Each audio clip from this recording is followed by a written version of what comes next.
hərfimiz ideal olmalıdır.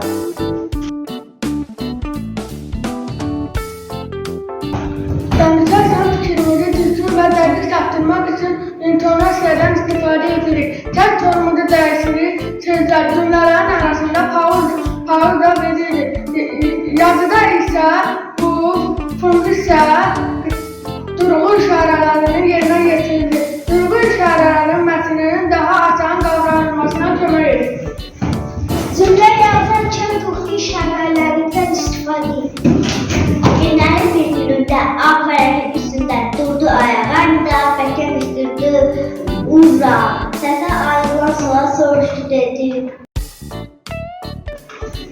De bu nə hal, salmısan çığır bağır, demirsən kimsə yatır, sənlə heç yoxdur aram, yuxuma qatdım haram.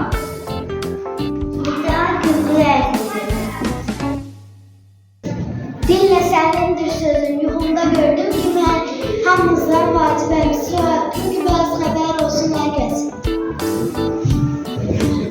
Gözünü ovuşdurdu, belki sözlər qoşuldu. Çox da boyun ucadır, ikinci balacadır, cümlə sonu, yeni cümlə sonudur, soğu səni unudur. Mən isə çox sərbəstəm, nəfəs kəşmək nedir? Yıxdı qalxdı yerindən, gəlin şəhətlərindən dedi. Aynı qardaş, əl ayağa az dolaş, mən xəbər gətirirəm, məlumat ötürürəm.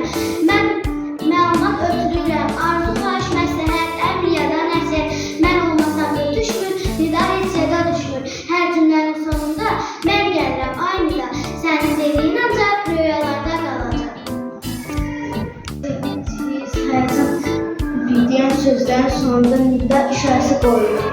Bu cümlələrdə qoşulan nöqtələrdə istifadə edirik. Sözlerin arasında tire istifadə olunur.